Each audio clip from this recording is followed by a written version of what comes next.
Salve, salve, sejam muito bem-vindos. Meu nome é Luiz Eduardo e esse é mais um episódio do Na Face Pode, um videocast que traz aqui profissionais e personalidades que, através da sua profissão, transformam a vida de outras pessoas. E aqui a gente mostra as histórias, os relatos. O objetivo aqui é fazer com que jovens se inspirem em novas profissões ou procurem uma especialização, ou aquele profissional já experiente que trabalha na área, que se interesse pelo conteúdo trazido aqui e queira se aprofundar um pouco mais, que a gente seja o ponto de conexão entre os nossos convidados e esses profissionais. Mas o principal objetivo aqui é fazer com que esse conteúdo chegue para quem realmente precisa. Alguma pessoa que se identifique com o conteúdo aqui, que tem alguma dificuldade, a gente vai falar com umas dificuldades aqui hoje, bem frequentes no cotidiano da maioria das pessoas, mas se aquela pessoa que se identifica com alguma deformidade, com alguma dor, que também aqui seja um ponto de conexão entre os nossos convidados e essas pessoas. Isso já vem acontecendo, a gente já vem recebendo algumas mensagens de pessoas que se identifiquem com esse conteúdo e a gente vem fazendo essa conexão entre os nossos convidados.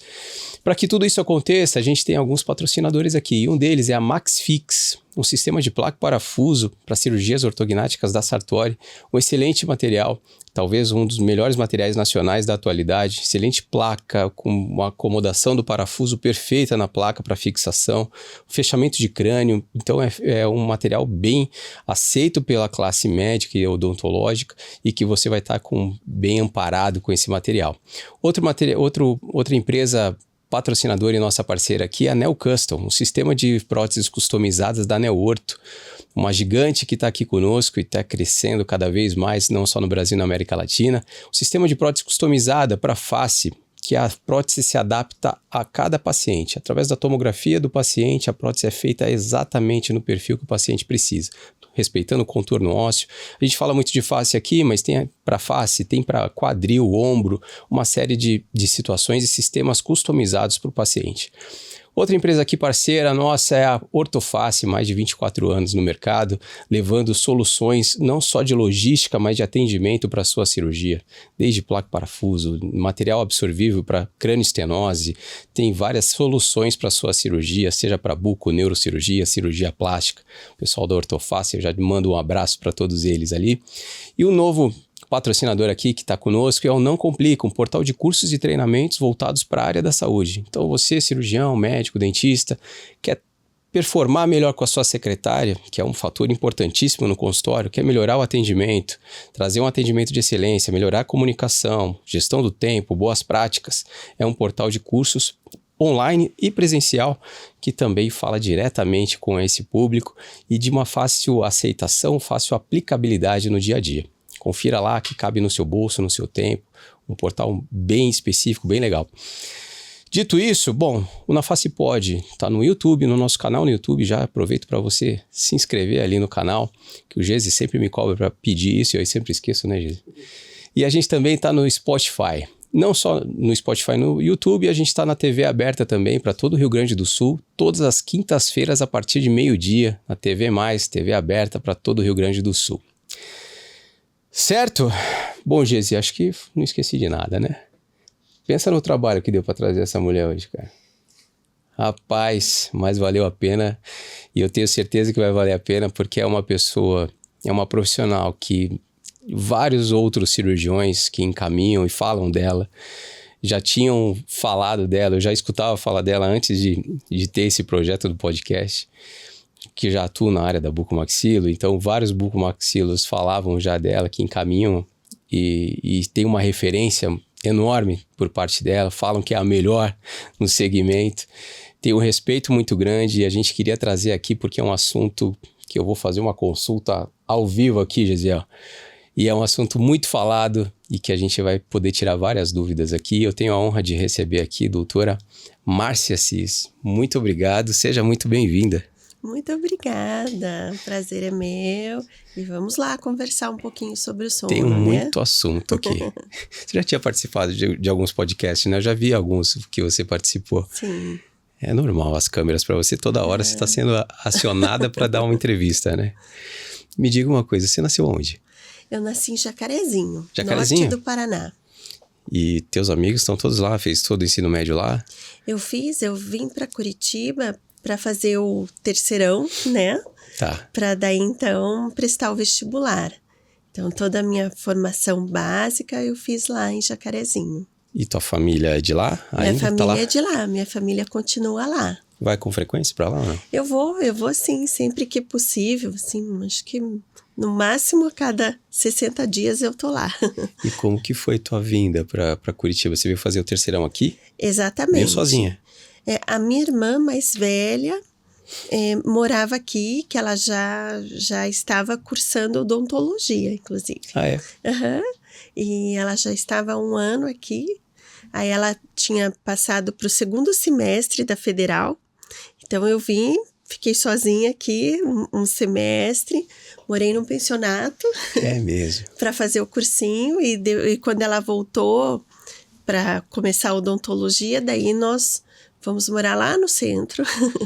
E como que foi esse período, assim, difícil? É diferente, é bem diferente para quem sempre morou com os pais, né? E numa cidade pequena também. Uma cidade pequena e vir para a capital e ter que administrar, assim, os estudos sozinho. Casa, segurança, né? E ir para o cursinho, a minha irmã para a faculdade sozinha. Nós tivemos que aprender rapidamente. Mas, assim, aquele sonho, aquele gosto de estudar, de morar na capital e de construir a vida era superior ao medo, porque éramos crianças, né? Quantos anos vocês tinham quando vocês Eu estavam vim aqui? pra cá com 17. 17. 17, então eram muito novas, mas com apoio familiar também e com toda a base que temos, assim, é possível esse sonho. É longe, né, da minha cidade natal para Curitiba, mas meus pais fizeram força para sempre estarem presentes, a gente ia para lá também, e assim fomos estudando e subindo os degraus aí da nossa formação. E nesse período, bom, você já sabia, você estava estudando para fazer medicina mesmo, você já sabia o que você queria. Já sabia o que eu queria, que era medicina, sim. E como que foi o processo para... Você fez o quê? Federal? Eu fiz federal, né? Eu fiz o terceirão, o cursinho no antigo Dom Bosco. Então eu morava bem Ele perto. tem ainda? Existe ainda, não tem? Eu acho que tem. Tem sim, Tem, né? sim. Uhum. Que acho que ele não é mais no centro. Aí eu fiz cursinho, passei na federal. E daí, então... Aí começou a loucura. Segui o caminho, né? Segui o caminho aí da medicina. 6 anos. E era tudo aquilo que você imaginava? Era até mais. E foi se adaptando à quantidade de estudo. E até porque a medicina é um curso caro, né? E como que foi isso? Tua família ajudava? Como que era? Eu passei na federal, então aquela questão de mensalidades era assim mais o custo de morar, né? De morar aqui, condução, alimentação. Não tem, e materiais assim, era tranquilo? Não tem? A federal também cobre isso? Até para quem tá começando agora e tá pensando em fazer medicina na federal. Sim. Como que é? Isso é um curso caro? Tem materiais que ele precisa investir ou é tudo coberto pela... É um curso que a gente precisa de muito livro. Desde o início na anatomia, muito livro que a gente precisava, mas a biblioteca era completa. Não precisava, assim, ter um custo alto com os livros. O custo era de se manter na cidade. Essa era a maior dificuldade. Na época, assim, nós queríamos muito ter o livro de anatomia. Então, tinha um livro de 2 volumes, assim, um era de face, que a minha irmã ia aproveitar bastante, e o outro era do corpo inteiro. Então, esse atlas de anatomia nós compramos. Mas não há necessidade de comprar muito livro, assim, comparado com a minha irmã, que fazia odontologia, que ela precisava de muito material, né? Mas na medicina tem a biblioteca supre, hoje em dia, assim, a minha filha estuda medicina. Seguiu o mesmo caminho. Seguiu. Então, eu vejo, assim, que tem muito conteúdo na internet, que eu não tinha na época. Na época era papel mesmo, né? Tinha que ir para a biblioteca, tirar xerox. Exatamente. Né? Mas eu vejo pela formação da minha filha, tem muita coisa na internet também, né? Que isso ajuda. tem um custo elevado de comprar livros, que hoje em dia o valor é muito alto, porque os livros, Sim. a maioria são importados. Sim. E ela tá fazendo federal também? Ela faz Mackenzie. Mackenzie. Evangélica, uma baita escola também, né? Muito, muito. Eu gostei muito. Ela está no último ano. Eu gostei muito. Que legal. E ela vai seguir a tua mesma especialidade ou não? Não vai, não vai. O que ela vai fazer? Ela escolheu oftalmologia. Oftalma. Que outro caminho, né? Outro caminho. Mas ela gostou muito, fez estágio, está bem, bem determinada. Até as oportunidades hoje em dia são muito diferentes da que nós tivemos, né? Sim. A minha filha teve a oportunidade de fazer um estágio fora, dentro da faculdade. Ela fez o externato, então ela já foi para a área de oftalmologia, conheceu um serviço no exterior. Que legal. Já tá bem encaminhada já. Ela tá bem feliz, tá animada. E como que foi a escolha pela neurologia? Você também já sabia, já estava na tua cabeça ou você foi desenvolvendo isso? Não, foi acontecendo.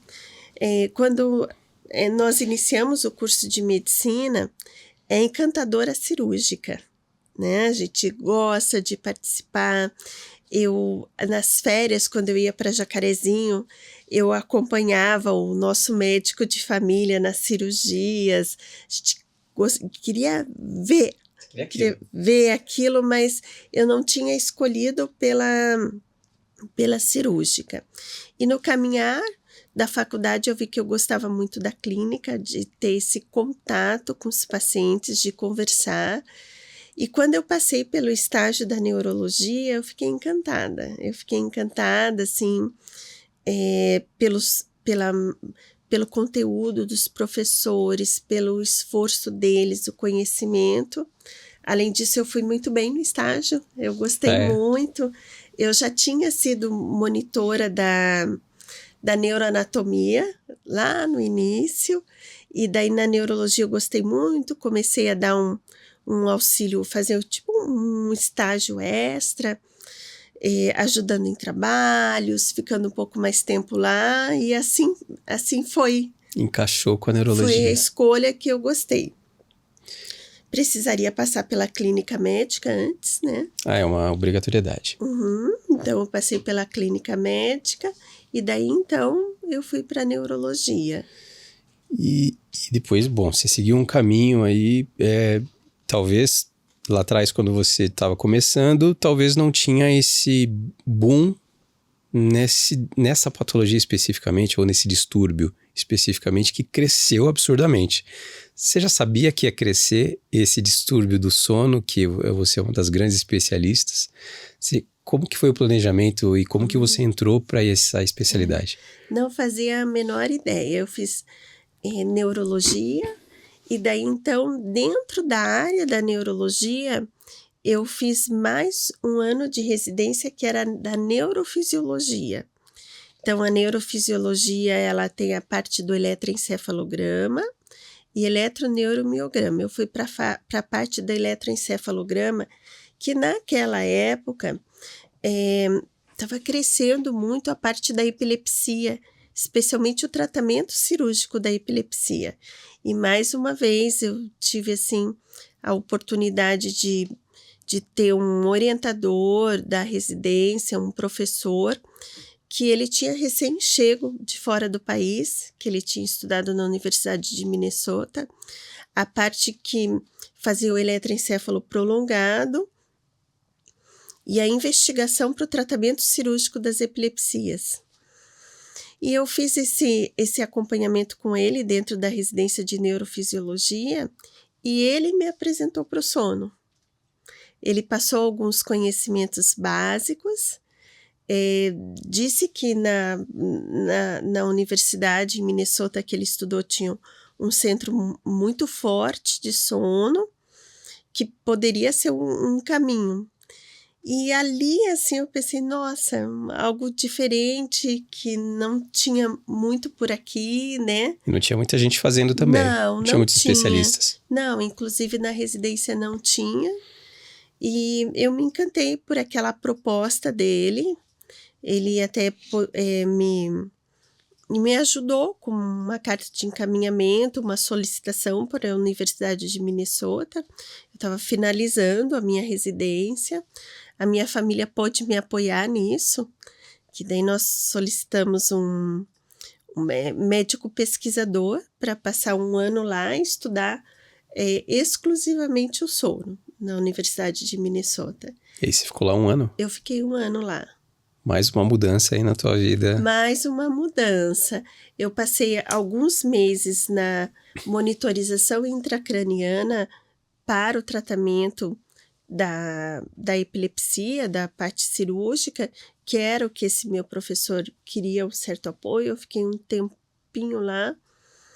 E daí eu, assim, muito curiosa para o sono.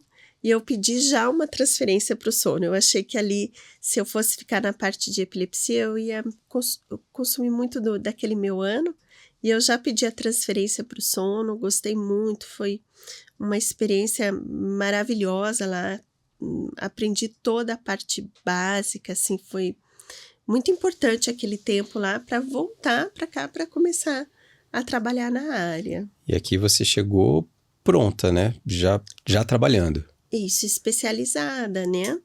E eu terminei a neurologia, eu fui para neurofisiologia. A hora que eu terminei a residência de neurofisiologia, no mês seguinte eu já fui estudar o sono fora do país. Então eu não tinha trabalhado ainda como médica fora de uma residência, né? Só ali nos estudos. É claro que a gente atende, daí eu passei esse ano fora. Quando eu voltei, eu fiz um pouco de clínica de neurologia, mas tinha uma necessidade muito grande do sono. Então, eu fui trabalhar numa clínica particular, que os proprietários eram os meus professores da Universidade Federal, e ali nós construímos o laboratório do sono. Tinha epilepsia junto, que eu dava uma força no trabalho com um eletroencefalograma, que era uma clínica de epilepsia e sono, né? E começamos o trabalho, mas tinha uma demanda muito grande de sono. Então, eu não trabalhei tanto com neurologia, porque a demanda foi muito grande de encaminhamento de pacientes com sono, e aí cresceu a especialidade da minha vida. Sim, e hoje é um distúrbio que assola grande parte da população, né? A dificuldade em dormir, a qualidade do sono, a gente vai entrar muito nisso. E hoje você tem a clínica do sono? Exatamente. Né? Fica lá aqui em Curitiba, ali na Cândido de Abreu, é isso? Sim, eu atendo a parte clínica de consultório, que é ali no Centro Cívico, né? Na Cândido de Abreu, pertinho da Cândido de Abreu. E eu trabalho com a polissonografia, que é o laboratório do sono também. Então, tenho o trabalho de dia e as minhas funcionárias que fazem o exame à noite. E o que seria a polissonografia para quem está nos assistindo e não sabe o que é? A polissonografia é o exame indicado para o diagnóstico dos distúrbios do sono. É o registro das variáveis fisiológicas do sono, mas é um registro não invasivo. O que esse exame estuda? A atividade elétrica cerebral. Então, nós conseguimos, através da atividade elétrica cerebral, saber todas as fases do sono profundo, sono superficial. Por isso que eu comecei lá na neurofisiologia, né? Sim. Porque a gente precisa do registro da atividade cerebral. Além disso, registra a parte respiratória, então fluxo de ar de nariz e boca, oximetria a noite inteira, eletrocardiograma a noite inteira, movimento do tórax, do abdômen. A pessoa que está fazendo o exame, ela também é filmada, a gente vê os movimentos. E o que a gente consegue com a polissonografia? Saber se essa pessoa está passando por todas as fases do sono que ela precisa para ter saúde. Saber se ela ronca, se ela tem pausas na respiração. Algumas vezes os exames são indicados por causa de movimento de pernas, de muitos despertares. Então, avalia a qualidade do sono e a respiração durante o sono. Várias especialidades te acionam, então, não é só aquele paciente que tem dificuldade para dormir. Às vezes ele está dormindo, mas você precisa monitorar. Exatamente. Um exemplo, a cardiologia está com uma pessoa com uma arritmia cardíaca e ela precisa saber se essa pessoa tem apneia do sono, porque a apneia do sono pode ser um fator de risco para arritmia cardíaca. Uma hipertensão arterial de difícil controle pode ser porque essa pessoa tem apneia do sono e não está tendo um bom controle. Aí tem as pessoas que têm sonolência excessiva, aquelas que dormem e não têm um sono restaurador. Então, nós recebemos a solicitação de avaliação de várias especialidades. Obesidade, investigar se o sono está adequado, que é um fator de risco para dificuldade de ganhar de perder peso. É gigantesca a especialidade, né? E o comportamento hoje do ser humano, com o passar dos dias e dos anos, teve um fator pandemia, que eu acho que também deve ter mudado muito a especialidade de lá para cá, mas o comportamento do ser humano intensificou e o crescimento desse distúrbio? Não há dúvida, não há dúvida. Nós temos muitos estímulos que acabam roubando o sono. Por exemplo, as telas. Celular. O uso do celular à noite, não só pelo tipo de luz que o celular traz, que pode atrasar a produção de melatonina, como o próprio entretenimento. Então, é deitar na cama, começar a ver o celular e atrasar o horário de dormir. Esse dia longo, com prática de atividade física muito tarde, alimentação tarde, e acaba se roubando tempo de sono. Então, esse ritmo da vida moderna, ele precisa ser sempre repensado, tanto para adultos como para crianças, senão nós já viramos uma sociedade privada de sono, que dorme menos do que a necessidade, consequentemente sonolentos, com prejuízo na atenção, na concentração, prejuízo na saúde física, na saúde mental, por dormir pouco. E tem muitos jovens que estão assim também já, né? Sim. Tem recebido muito jovem. Muito jovem, cansado, sonolento, que não consegue acordar para ir para a aula de manhã, mas dorme tarde, não consegue acordar cedo, né? Somado a isso, existe muita ansiedade, estresse, que não tem sido manejado, né?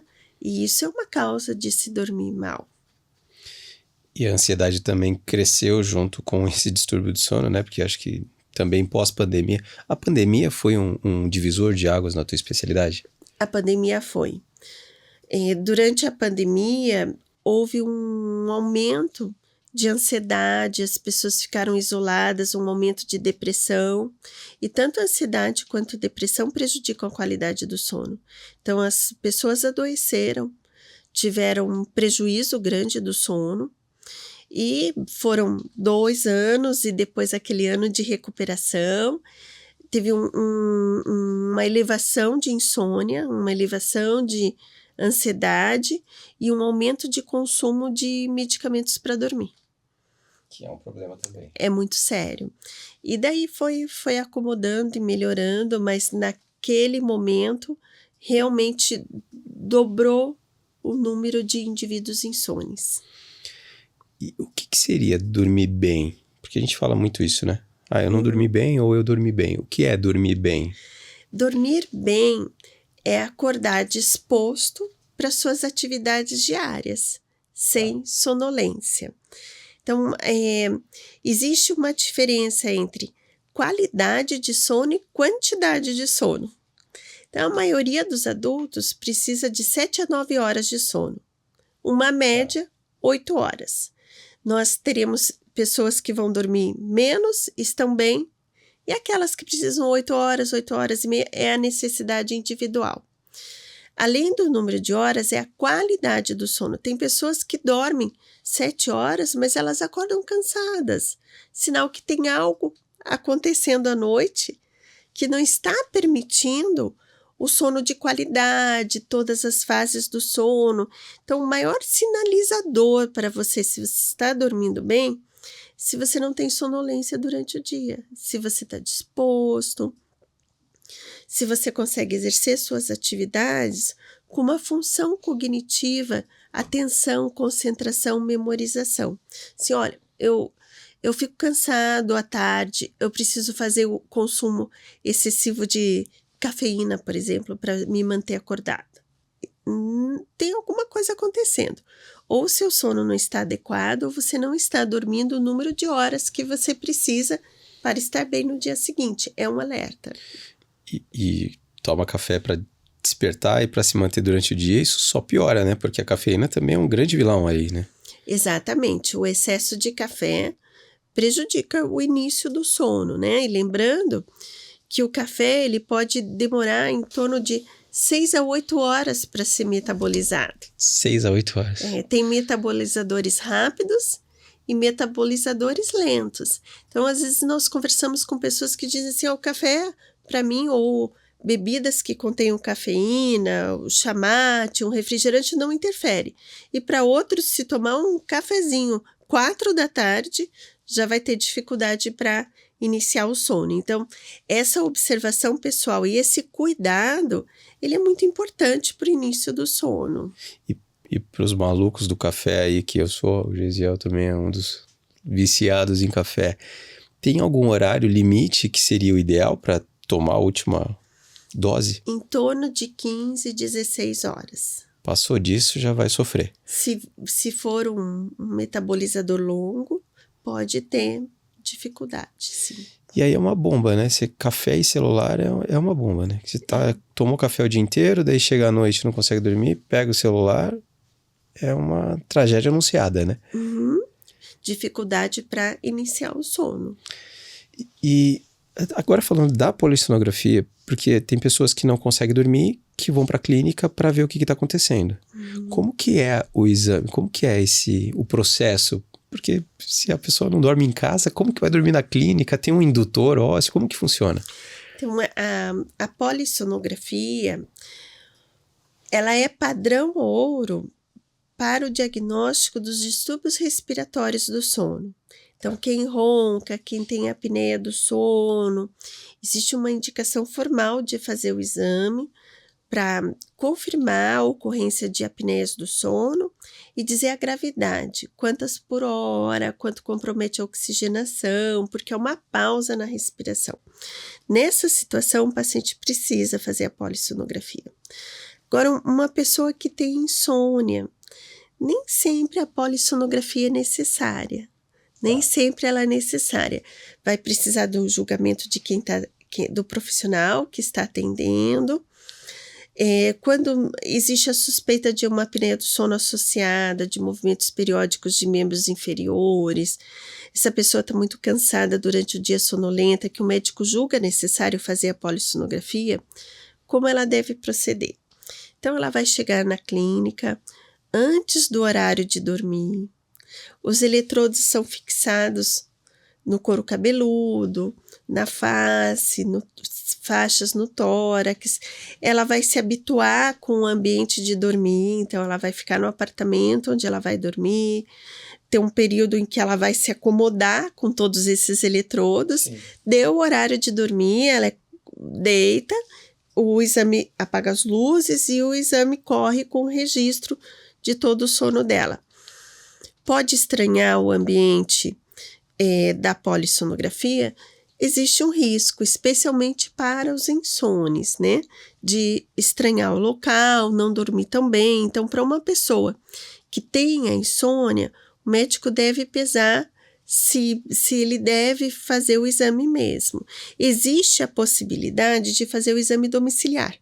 Então, a polissonografia domiciliar, essa completa, em que a técnica vai colocar na casa do paciente. Sempre teve isso ou é uma novidade? Não é tão recente isso, sabe? Então, a diferença da polissonografia domiciliar, que estando na clínica, a técnica está monitorizando, perdeu um fio, desconectou, ela está vendo, ela vai lá e troca. Sim.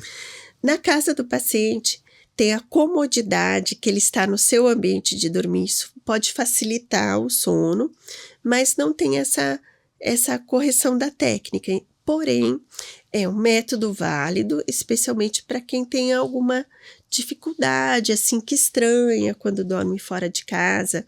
É claro que o laboratório do sono, ele tende a fornecer todas as condições para o paciente ficar mais acomodado, porém é um exame, né? Sim. É fora da regra. E essas pessoas que têm esses fatores ali que já compromete o dia a dia, que tá cansado, que já vê que não tá legal, vê que não tá dormindo bem, qual que é o caminho que esse paciente precisa seguir? Ele pode te procurar diretamente ou ele vai para um outro médico para que ele te encaminhe? Como que funciona? A pessoa que não está satisfeita com o seu sono, ela não pode deixar de procurar ajuda. Às vezes a pessoa vai ao médico, ela conta da pressão, da dor de cabeça e tudo mais, e não fala do sono. Então, o primeiro conselho que eu digo assim, não deixe de procurar ajuda e não deixe de comentar que tem algo acontecendo com o seu sono.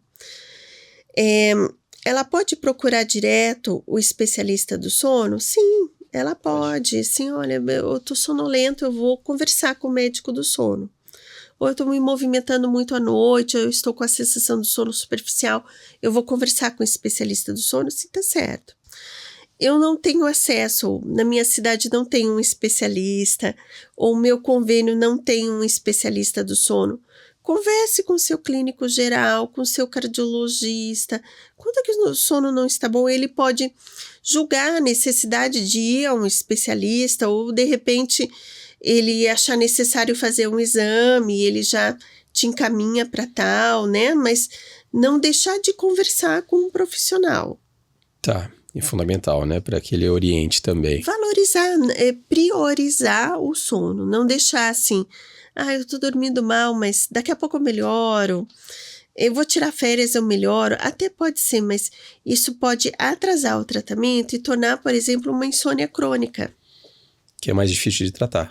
Sim, é mais difícil. Os prejuízos, dormir mal por um tempo prolongado traz doenças. Então, a insônia crônica não tratada, ela aumenta o risco de hipertensão arterial, de doenças cardiovasculares, maior risco de infarto, de AVC.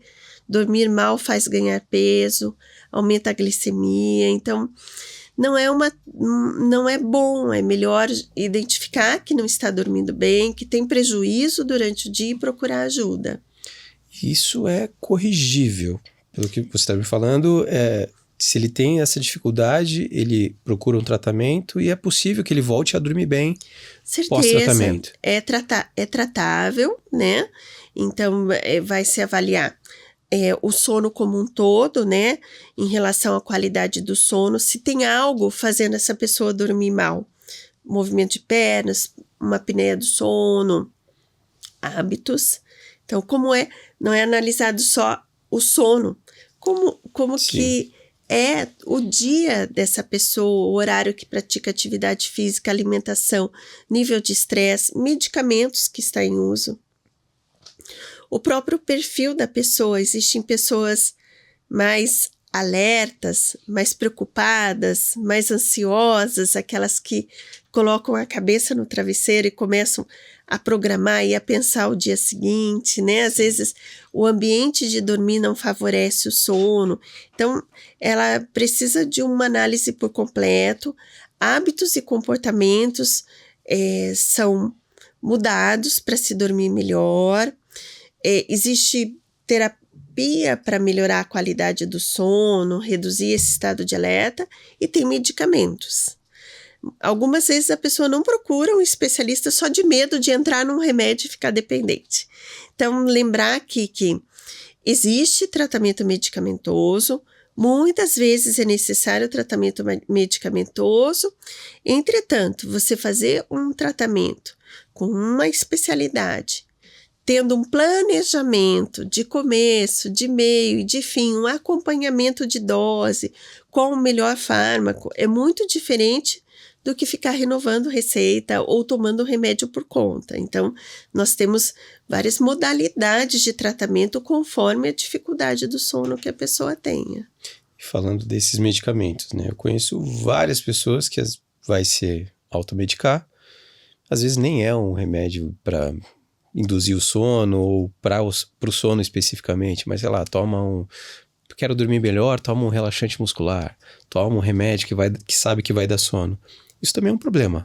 Sim, porque ela está tratando o sintoma, então ela toma um remédio para dormir, mas ela não está identificando a causa. Ela não está mudando comportamentos, ela não sabe por que ela não dorme bem. Ela só quer tomar aquele remédio aquele dia para resolver o problema naquele momento. Mas o que persiste não é bom, né? Até quando? Um relaxante muscular, ele vai ter um tempo de efeito e depois ele vai passar, né? Sim. Então, fazer um planejamento de tratamento, acompanhar esse plano, a pessoa que dorme mal ganha muito mais do que emprestar um remédio aqui, vai no balcão da farmácia, compra uma melatonina, achando que está tomando um remédio natural para dormir. E não é. Não é assim. É mesmo. É. E esse... Porque tem um grande... Até você comentou muito bem que tem muitas pessoas preocupadas em entrar nesse ciclo de medicamento que talvez seja difícil de sair, né? Eles são viciantes? Como que é o desmame disso? Ele consegue parar e ter uma vida normal, um sono normal depois de parar com o remédio? Depende muito da causa da insônia. Nós temos insônia por ansiedade, insônia associada à depressão, insônias que não têm doenças associadas, né? Então, algumas vezes nós vamos ter que lançar a mão de um hipnótico, mas vai ser por um tempo. E depois nós vamos retirando. Muitas vezes nós associamos a terapia cognitivo-comportamental para a insônia. É uma terapia voltada para o sono, para auxiliar essa pessoa para usar o menor tempo possível de medicamentos. Quando é associada a uma outra doença, como ansiedade e depressão, pode ser mais prolongado o medicamento, mas esse tipo de medicamento para ansiedade e para depressão não causa dependência. O que acontece é que às vezes a doença é crônica e precisa de um tratamento mais prolongado, mas sempre lembrando, na especialidade, com um profissional certo, às vezes o médico do sono, o psiquiatra, o psicólogo do sono, com um planejamento para que ele tenha um sucesso o mais rápido possível. Porque a gente vê a pessoa começar a tomar um hipnótico, gostou, porque resolveu o problema na hora. Dorme, que é uma maravilha. Dorme e vai no médico, pede a receita, vai no outro, pede a receita e vai mantendo isso por muito tempo. E depois, para tirar, sofre. E é possível, como você perguntou, é possível tirar? Sim. E eu digo assim, não tente tirar por conta própria. Eu não vou tomar mais. Isso dá uma insônia, rebote horrível, né? Não dorme. Não dorme. Então, procurar um especialista. Muitas vezes a gente precisa colocar um fármaco para substituir esse hipnótico que a pessoa ficou dependente. Então, muito lentamente tirando, não se deve tirar por conta própria. E você tem recebido muitos pacientes se automedicando? Sim, até em um uso de uma dosagem acima da recomendada. Porque há muito tempo começou com um, daí não fazia mais efeito, aumentou e tomou 2 e toma 3 e acorda na madrugada e toma de novo. Não é o melhor caminho. E hoje as pessoas estão mais conscientes disso, até mesmo esses que tomam muito remédio, eles têm procurado para que o médico ajude a sair dessa situação, que isso incomoda. Sim. Toma porque usa mais medicamento porque não está dormindo. Mas ao mesmo tempo fica preocupada, claro, com a dosagem, com a quantidade e aquela preocupação de estar usando uma dose maior do que a recomendada, né? E vira um círculo vicioso preso naquele sistema. Sim. Procura ajuda, tem um planejamento para tirar essa medicação com segurança. Tá. Você falou de alguns vilões aí, né? As telas, o café. Aí você diminui esses 2 fatores, talvez melhore o sono. Mas e aqueles pensamentos que vêm que sempre na hora de dormir? Que também é um vilão aí que não deixa muita gente perde o sono mesmo, né? Exatamente. Como que funciona? Esse também é um tratamento que é possível resolver? Como que funciona? É possível, mudança de hábitos, comportamentos e cognição, né? Então, a pessoa que quando coloca a cabeça no travesseiro começa a pensar e se preocupar, ou uma outra situação, acordar de madrugada Sim. e começar a pensar e não consegue voltar a dormir, né? Existe um conselho simples, mas que ajuda, que você possa listar aquilo que te preocupe muito antes de dormir. Por exemplo, 8 horas da noite. Listar assim, isso eu vou resolver amanhã, isso está fora do meu alcance, isso aqui não é comigo, esse aqui amanhã eu faço, esse aqui só no mês que vem que eu vou conseguir. Listar aquilo que incomoda, que a hora que vier na cabeça para os mais estressados ou para os mais alertas, não, mas eu já pensei nisso e agora não é a hora, eu já pensei, é só amanhã. Então, tentar condicionar, não alimentar essa preocupação. Ouvir uma música, desviar o pensamento, tentar, assim, monitorar a respiração, fazer uma técnica de relaxamento, rezar, ler, se acordar e estiver preocupado. Isso são técnicas simples que podem te ajudar quando é uma pessoa que começa a pensar na hora que não é para pensar. É a cabeça Sim. que não desliga.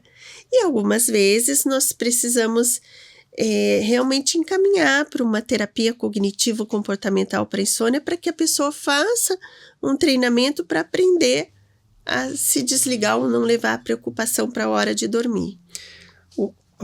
O sono, a avaliação do sono, ela deveria, não sei se fazer parte de um check-up hoje. Ou ela já faz parte do check-up nos dias de hoje, porque às vezes a gente faz os check-ups, faz só os exames cardiológicos, tá tudo resolvido, e nunca ninguém orientou a ver o sono, como está num check-up. Isso poderia funcionar, deveria ser parte de um check-up, isso já funciona dessa forma? Como que funciona? Sim, eu acho que poderia melhorar, né? Que todos os profissionais da área da saúde deveriam fazer perguntas simples. Como está o seu sono? Você ronca? Alguém já viu que você tem pausa na respiração quando você dorme? Quando você está numa situação monótona, você sente sono?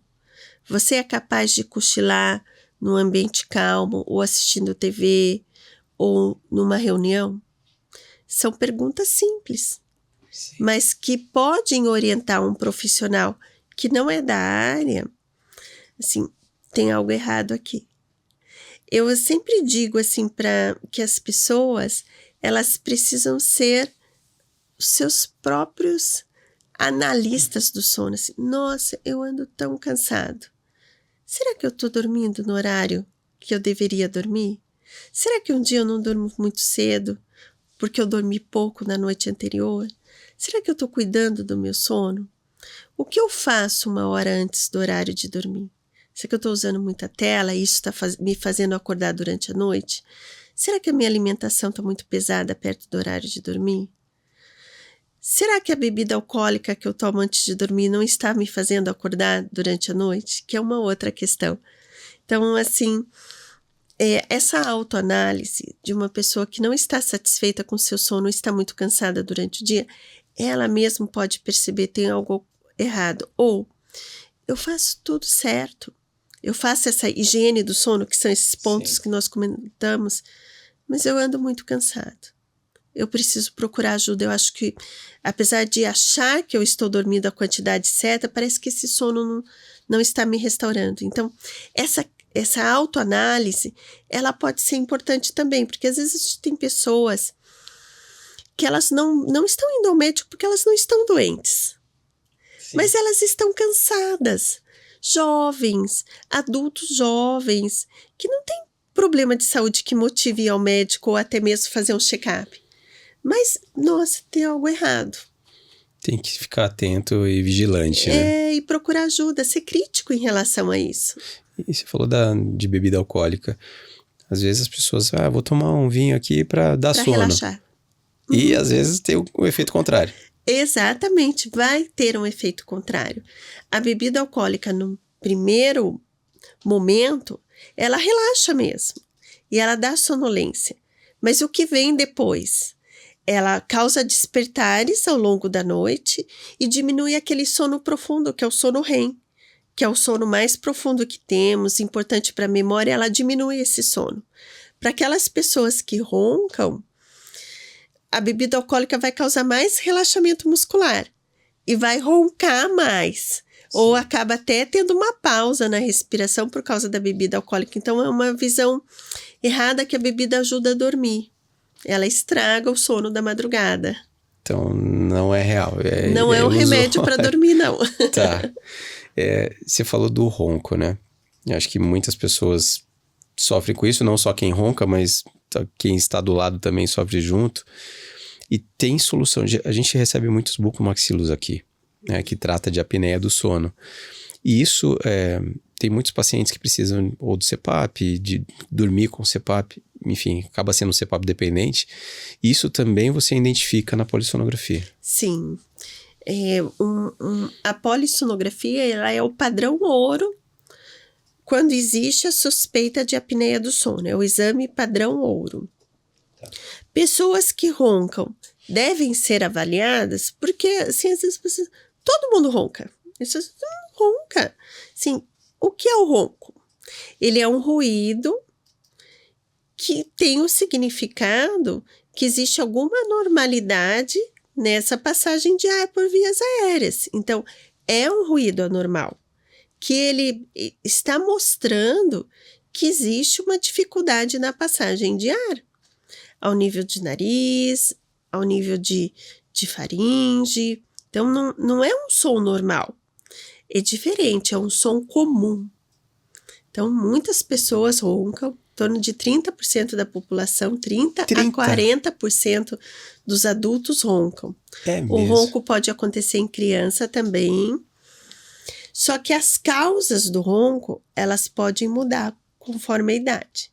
Por exemplo, se você está vendo uma criança, pode ser uma adenoide, pode ser uma amígdala aumentada, que o otorrino vai ter uma atuação importantíssima.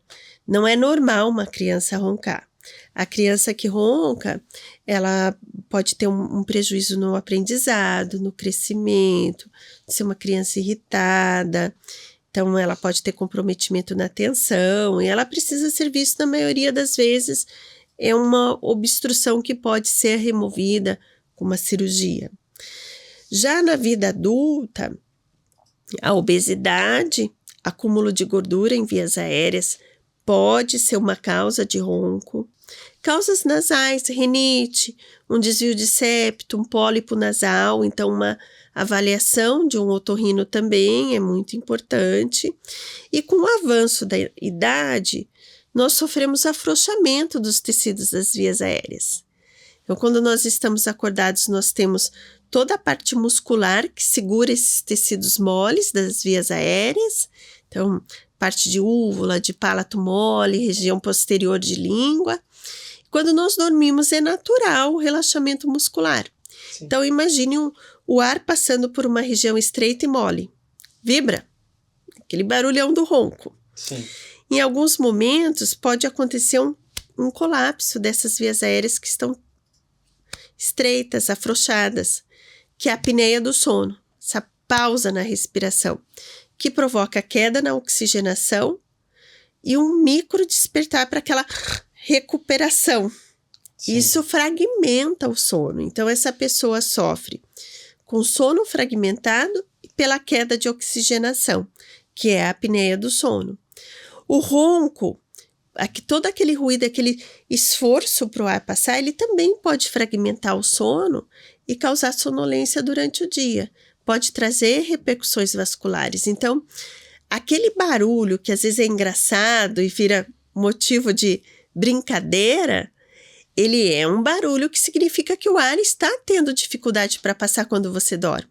Isso é muito perigoso. Sim. Pode ser um motivo do teu sono não restaurador, pode ser um motivo do seu cansaço, da sua hipertensão arterial, da sua aterosclerose. Então, é um ruído anormal durante o sono e ele precisa ser investigado. E aí que a polissonografia tem um papel fundamental para mostrar a ocorrência dessa doença do sono, a gravidade e muitas vezes orientar a forma de tratamento conforme a gravidade vista no exame. E esses profissionais, eles estão te encaminhando? Ou eles tentam resolver sozinho muitas vezes? Eu digo de todas as especialidades. Ainda tem isso, que eles tentam resolver por conta e às vezes acaba não encaminhando, ou até por desconhecimento mesmo, que é comum, né? Mas tem melhorado muito o conhecimento sobre as doenças do sono, como as doenças do sono podem ser fator de risco para doenças médicas e doenças mentais, e o quanto diagnosticar isso vai melhorar a doença de base. Veja só, às vezes você atende uma pessoa com uma cefaleia crônica, que usa medicamento, está sempre com dor de cabeça. E o médico pergunta sobre o sono e essa pessoa diz que ronca muito, que ela tem pausas na respiração de madrugada. Pode ser a chave para o tratamento de uma cefaleia crônica de difícil tratamento medicamentoso. Então, essa consciência, ela tem melhorado muito mesmo, das demais especialidades reconhecerem que pode ter algo, o sono pode estar relacionado, e existe muita bidirecionalidade. Por exemplo, dormir mal aumenta o risco de depressão, e depressão piora a qualidade do sono. Você está usando um remédio para depressão, mas se você está dormindo mal, isso não melhora tanto da doença de base. O mesmo com ansiedade, dormir mal prejudica a memória, então para um idoso, que ele já tem um prejuízo da função cognitiva, especialmente memória. Se ele tem uma apneia do sono, ele piora muito. Se ele não está dormindo bem, ele piora, ele tem mais risco de quedas. Durante o sono a gente tem a recuperação muscular, né, que é importante para o equilíbrio, para a atividade física. Então, como as áreas estão muito entrelaçadas, o sono é um pilar da nossa saúde, né? É um pilar para a saúde mental, é um pilar para a saúde cardiológica, é um pilar para a saúde neurológica. Esse conhecimento e essa necessidade de avaliar o sono tem crescido cada vez mais.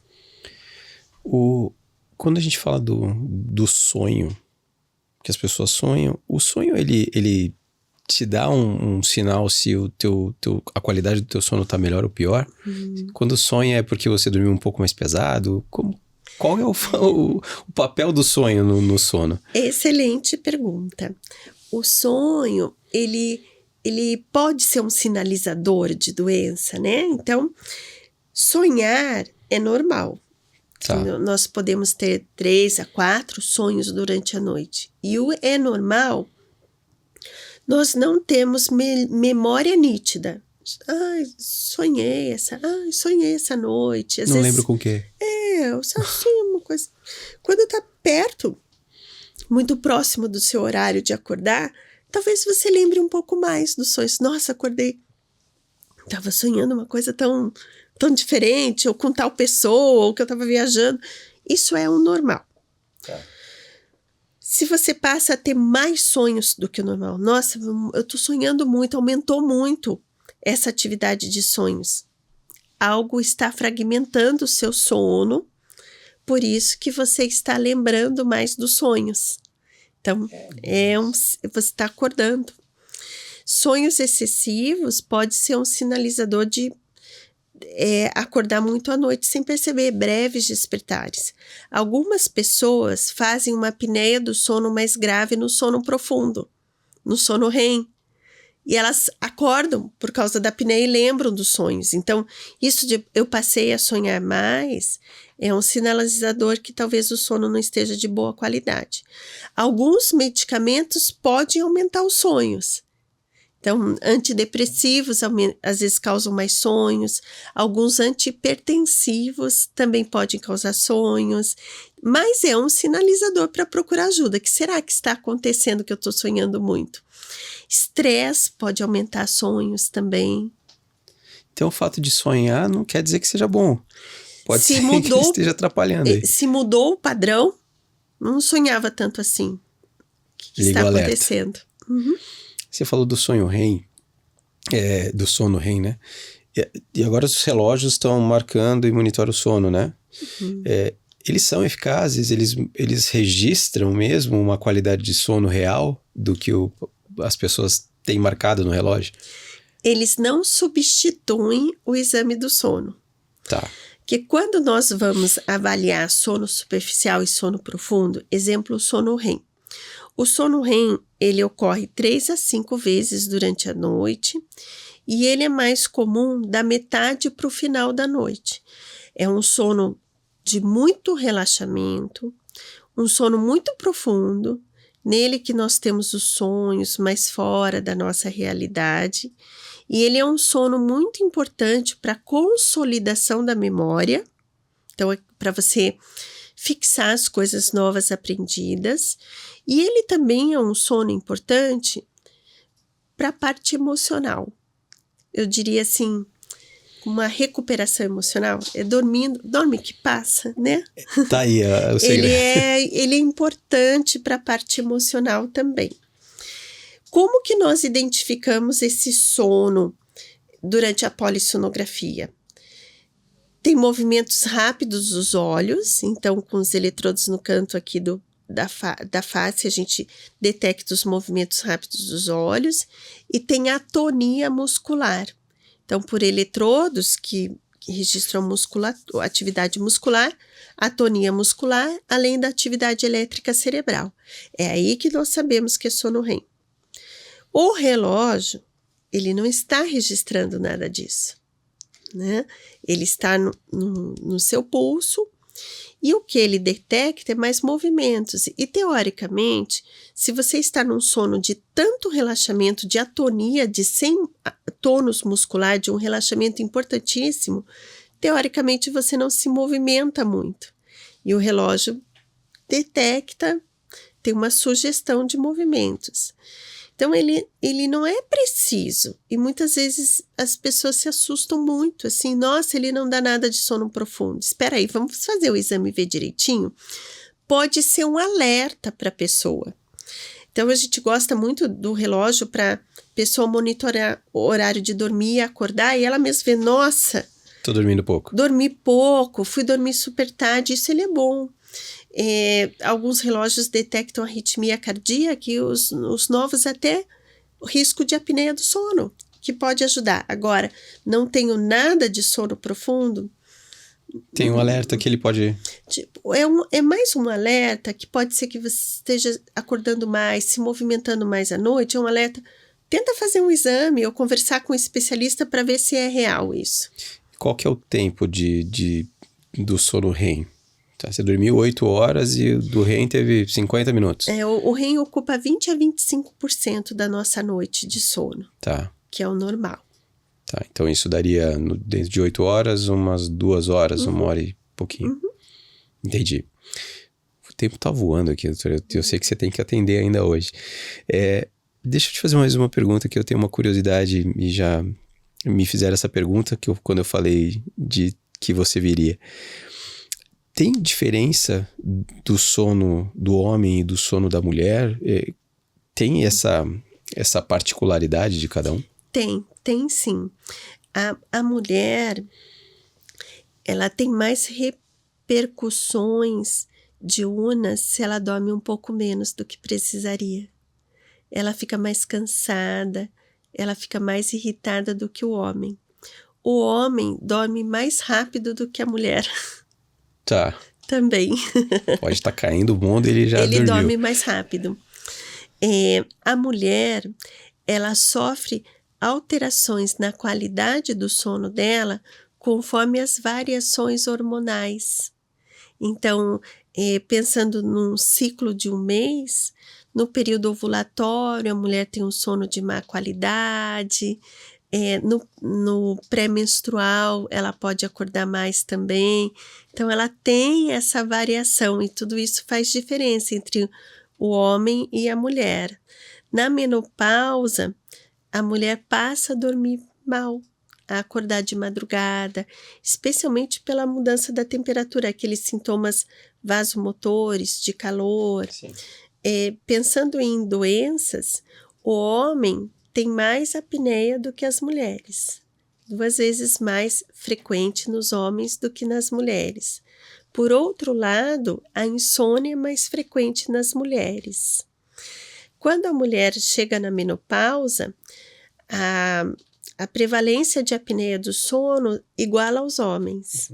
Só que o homem, ele tem mais, quando o homem tem apneia do sono que precisa ser tratado, o homem tem história muito forte de ronco e sonolência.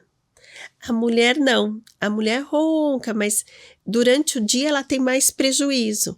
Ela tem sintomas parecidos com depressão, ela tem uma letargia, um cansaço, ela pode sentir mais dor de cabeça.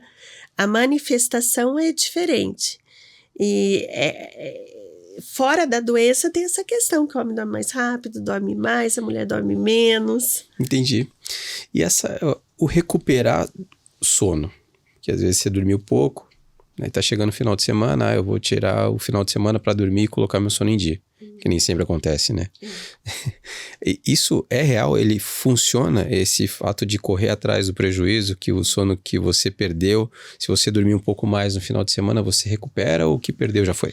Você recupera um pouco, né? Então, vamos falar das pessoas que estão na correria, trabalha, estuda, ou tem filho pequeno, uma série de fatores em que está numa fase que não está dormindo o quanto precisaria. Qual é a medida de socorro para que eu não bata meu carro, que eu não fique muito irritado no meu trabalho? Você dormiu menos que a sua necessidade? Tente tirar um cochilo logo após o almoço, que é o momento que nós sentimos mais cansaço. Um cochilo curto. É saudável isso? É saudável, de 30 minutos, e vai te deixar mais alerta para tocar o período da tarde. Eu tive uma semana terrível, não consegui dormir o que eu precisava. Vou dormir sábado o dia inteiro, domingo o dia inteiro. A dívida não é paga assim tão rápido. Mas é claro que vai melhorar. É melhor fazer isso do que continuar em privação de sono por muito tempo.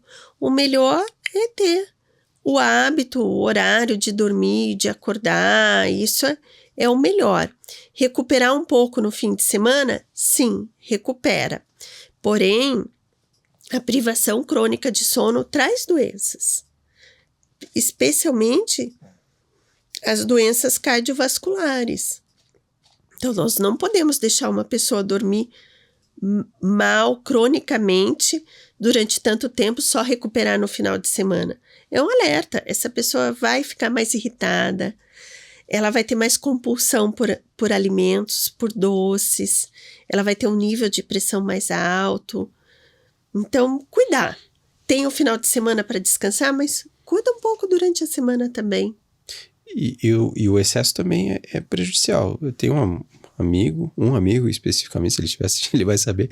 E ele fala assim, se deixar eu durmo 12 horas. Também tá errado. Existem dormidores longos. Tá. As pessoas que precisam de um número de horas de sono maior do que a população geral. Ele pode ser um dormidor longo, mas a gente sempre fica pensando assim, por que dorme tanto assim? Será que o sono da noite realmente tá bom? Ou ele fica dormindo mais para tentar recuperar algo que não foi bom à noite, né? Sempre fica um sinal de alerta. Então não significa que ele dormiu a noite inteira por 12, 15 horas. Tem que sempre avaliar isso. Para não tomar muito o seu tempo, doutora, e ainda tem muita coisa aqui. Falando da bucomaxilo e desses pacientes que você identificou que ele tem uma apneia do sono pesada e que ele precisa de uma cirurgia. Identificado uma apneia do sono, ele necessariamente já pode procurar uma ajuda porque é cirúrgico o caso dele, tem soluções? Que orientação que você poderia passar para os bucomaxilos que estão começando agora? A polissonografia é muito importante. É muito importante. Às vezes o paciente vai direto no bucomaxilo. Sim. Porque ele ronca, ou porque algum dentista já disse que a parte anatômica, estrutural dele vai se beneficiar com a cirurgia, ele vai direto para o bucomaxilo. O bucomaxilo vai fazer a entrevista dele e faz parte do protocolo fazer uma o paciente responder uma escalinha de sonolência, ele vai perguntar frequência de ronco, então um ronco alto de todas as noites, apneias observadas, sonolência durante o dia, é indicativo de fazer uma polissonografia, para que esse profissional saiba a gravidade da apneia do sono, para ele planejar o tratamento cirúrgico. Então, eu recebo muitos pacientes do bucomaxilo para fazer o exame como um protocolo pré-operatório. Então, na entrevista do bucomaxilo, ele já vai identificar que existe a apneia do sono. Perfeito. E o convênio cobre esse exame? Como que funciona? Cobre sim. O convênio cobre o exame. Tá. Então, a maioria dos convênios hoje tem cobertura para esse exame. Acho que eu poderia dizer que todos cobrem a polissonografia. Tá, ótimo. Última, até para te liberar, as atividades físicas. Hoje passa a ser quase que uma ferramenta básica para você poder dormir bem. O excesso também talvez não seja muito, que não ajuda muito no sono, né? Qual que é o equilíbrio disso, o horário das últimas atividades físicas, como que funciona? Finalizar uma atividade física 2 horas antes do horário de dormir é o ideal. Tá. A atividade física de manhã, ela pode ser mais benéfica para provocar o relaxamento no período da noite, mas nem todos conseguem, depende muito do biotipo. Tem pessoas que não são dispostas para praticar atividade física pela manhã, no final do dia, finalizando 2 horas antes do horário de dormir.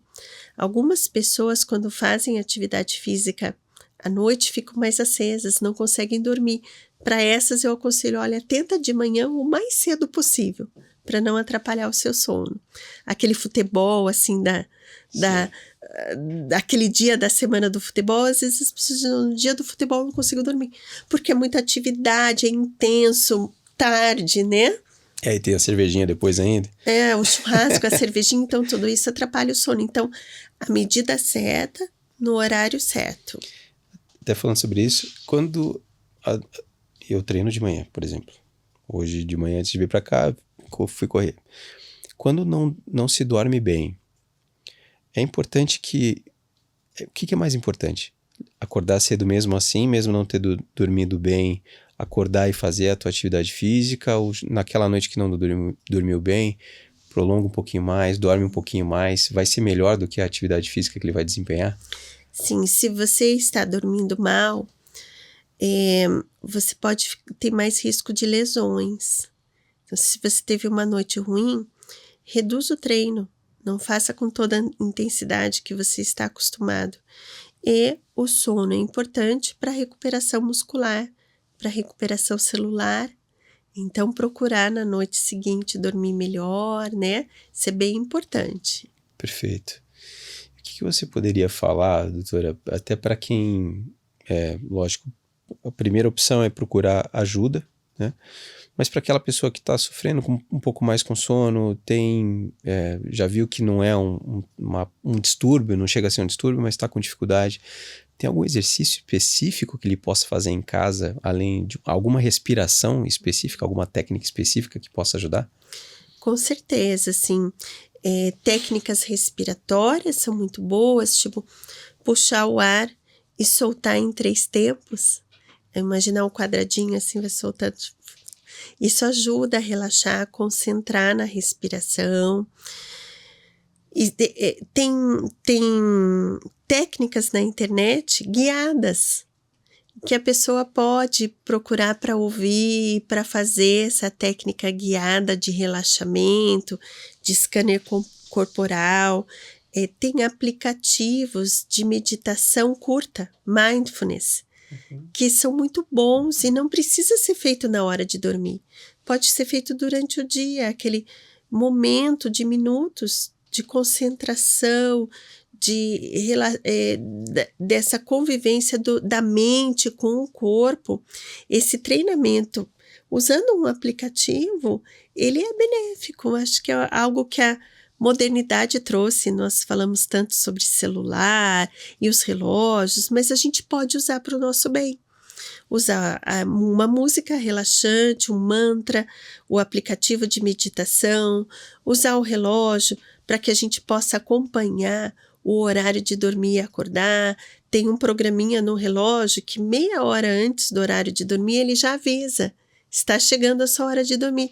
Por que não, ao invés de usar tanta luz artificial, tanta tecnologia que atrapalha o nosso sono, por que não usar como uma arma para que a gente tenha essa ritmicidade? O ser humano, ele é rítmico. Nós somos sincronizados com as 24 horas da Terra. E por que não usarmos todos esses recursos que o ser humano conquistou para cuidar da nossa saúde? Perfeito. Doutora, que conversa, que baita aula. Eu acredito que passa a ser uma utilidade pública isso, né? Porque muitas pessoas sofrem com isso e a gente vai querer você aqui mais vezes, porque tem muita coisa a ser aprofundada ainda nesse tema, mas eu agradeço muito a tua presença, obrigado pelo seu tempo e foi um prazer tê-la aqui. Muito obrigada, passou tão rápido a conversa e fica a impressão que tem tanta coisa ainda, né? E eu sempre digo assim que todos nós, conversando sobre o sono, a gente ajusta um pouquinho, né? Verdade. Serve para você, para mim, para quem está aqui no estúdio, a gente sempre regula um pouco o botão. E como é bom falar, é uma utilidade pública, né? Exato. Sono é saúde e a gente vai conversando e vai pensando, nossa, eu fiz um podcast recentemente e a médica que estava me entrevistando, ela falou assim, e qual o seu sonho? O que você precisa melhorar no seu sono? E eu disse assim, olha, no meu, Márcia, o que a doutora Márcia precisa melhorar? Eu achei tão boa aquela pergunta e eu respondi assim, eu preciso de 8 horas de sono, mas nem sempre eu consigo ter 8 horas, então eu preciso respeitar o meu horário de dormir, porque o de acordar não tem jeito, né? Você tem que acordar. Então é o horário de começar antes, a relaxar, para que a doutora Márcia possa dormir o número de horas que ela precisa. E tem dormido? Eu tenho procurado dormir. Casa de ferreiro, espeto de pau. Pois é, sempre tem esse... Vamos lá, vamos dormir, senão amanhã vai ficar com sono. Verdade. Doutora, muito obrigado. Obrigada, obrigada. Para você que ficou até agora, muito obrigado. Obrigado a toda a equipe que estava aqui nos bastidores. Agradeço mais uma vez a todos os nossos patrocinadores, MaxFix, Neo Custom, Ortoface, Não Complica. A gente se vê por aqui, cuida do seu sono, veja aqui esse conteúdo que está riquíssimo de informação e você está dormindo bem? Teu sono está em dia? Doutora Márcia aqui tem várias dicas para que você possa melhorar isso e caso não consiga sozinho, tenha onde procurar ajuda e aqui a gente trouxe uma das melhores aqui do Brasil. Muito obrigado mais uma vez, doutora. Fiquem bem, fiquem em paz e até o próximo episódio. Até mais.